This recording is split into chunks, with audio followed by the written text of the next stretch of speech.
अखिल राजस्थान महिला एवं बाल विकास संयुक्त कर्मचारी संघ एकीकृत अखिल राजस्थान राज्य कर्मचारी संयुक्त महासंघ एकीकृत के तत्वावधान में पादुकला कस्बे के श्याम बाबा मंदिर में मीटिंग की आयोजित की गई, जिसमें नागौर डीडवाना जिले सहित आसपास क्षेत्र के आंगनबाड़ी कार्यकर्ताओं ने भाग लिया। मीटिंग में सभी कार्मिकों ने अपनी मांगों को लेकर अपनी आगामी रणनीति तय की। मधुबाला प्रदेश अध्यक्ष मधुबाला शर्मा ने बताया कि पूर्व में संगठन की ओर से जयपुर में एक दिवसीय धरना दिया था। उसमें कुछ मांगे रखी थी और सरकार को चेतावनी भी दी कि यदि 15 दिन में ये मांगे पूरी नहीं हुई तो अनिश्चितकालीन कार्य बहिष्कार करके वह धरने पर बैठ जाएगी। इसी को लेकर संगठन के पदाधिकारी हर जिले में जाकर कार्यकर्ताओं को धरने हेतु प्रेरित कर रहे हैं और उनके अधिकारों के बारे में उनको अवगत कराया जा रहा है। इस दौरान शर्मा ने बताया कि था कि 24 तारीख को हमने एक दिन का सांकेतिक धरना किया था हमारे जो महिला बाल विकास ऑफिस है गांधीनगर, उसके बाद जी, और एक दिन का सामूहिक अवकाश था। तो हमें 10 दिन का टाइम दिया था कि ये जो मेन मुख्य मांगे हैं इनमें हम 10 दिन में समस्या का समाधान करा देंगे जी। तो अगर 10 दिन हमने ये कहा था कि अगर 10 दिन में हमारी समस्या का समाधान नहीं होता है तो 15 दिन के बाद हम आंगनबाड़ियों पे ताले लगाएंगे और पूरी राजस्थान की आंगनबाड़ियाँ बंद करेंगे।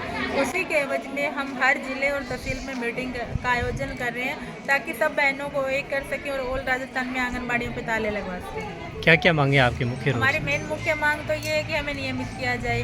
अगर सरकार जब तक नियमित नहीं करती है तो हरियाणा सरकार की तर्ज पे हमारे भी यहाँ एक कैटेगरी बना दी जाए और 3 भागों में बांट दी जाए, उसी हिसाब से मानदेय दिया जाए।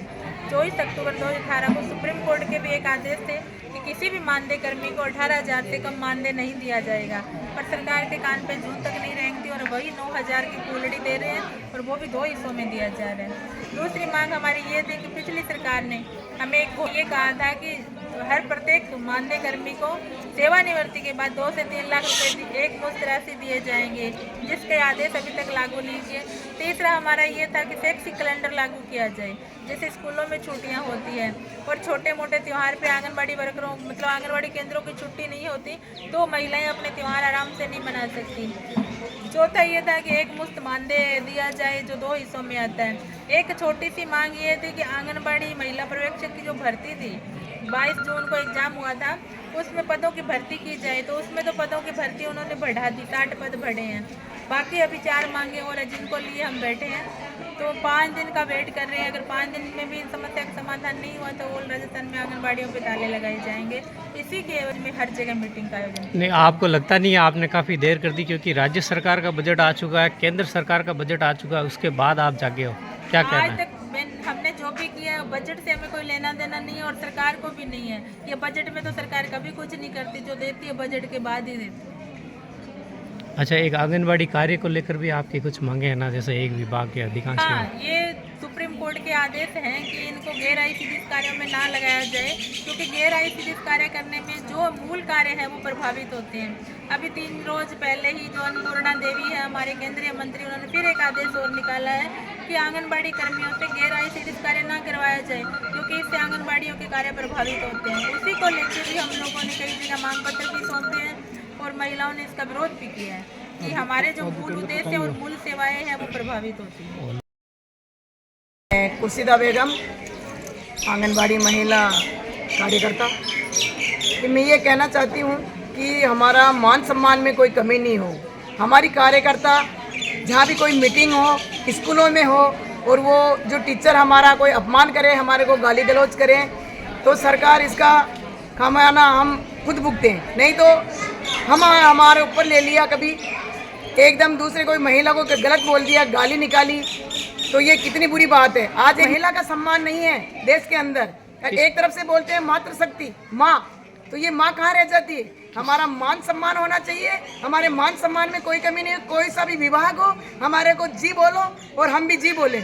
और हमारे कोई भी मीटिंग हो तो उसमें अगर कोई जगह नहीं दो, कुछ भी काम नहीं करो, लेकिन हमारे को मान सम्मान से बोलो, क्योंकि एक स्कूल का टीचर हमारे को अशब्द बोलता है, तो इसके ऊपर बहुत ही हमारे को दुख होता है कि हमारे नौकरी होते हुए हमारे को मतलब ऐसे अशब्द बोलते हैं। किसने कब बोला था?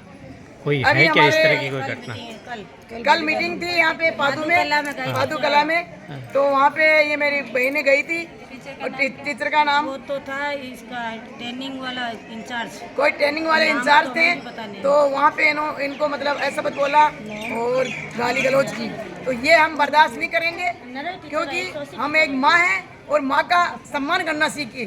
तो चाहे कोई भी विभाग हो, हमारा मान सम्मान करे और एक तरफ से अच्छा बोले, जी बोले और जी बुलाए, और कोई इस मान सम्मान में हमारी कमी नहीं होनी चाहिए। धन्यवाद। मीटिंग का एक ही मकसद था, नारी शक्ति को एक करना। तो हम हर परियोजना में, हर जिले में जाकर सबसे पहले है ना मातृ शक्ति एक करेंगे और ज़्यादा से ज़्यादा है ना संख्या में हमारी बहनों को जागरूक करेंगे। जब तक कि हमारी सरकार है ना हमें मतलब बहुत सारे मतलब आश्वासन दे चुकी है और हमें है ना मतलब एकदम से पानी का जैसे ठंडे छींटा देकर मतलब भेज देती है आश्वासन देकर, अब वो बिल्कुल भी नहीं होगा। अब हम हर जिले से यही कोशिश कर रहे हैं कि अब आंगनवाड़ी केंद्रों के ताले लगाएंगे और जयपुर में डायरेक्टर ऑफिस के पास में ही धरना प्रदर्शन कर वहाँ पर ही बैठेंगे। नाम आपका? पूरे राजस्थान की मैं जरीना, तहसील अध्यक्ष, लीड ऑनर।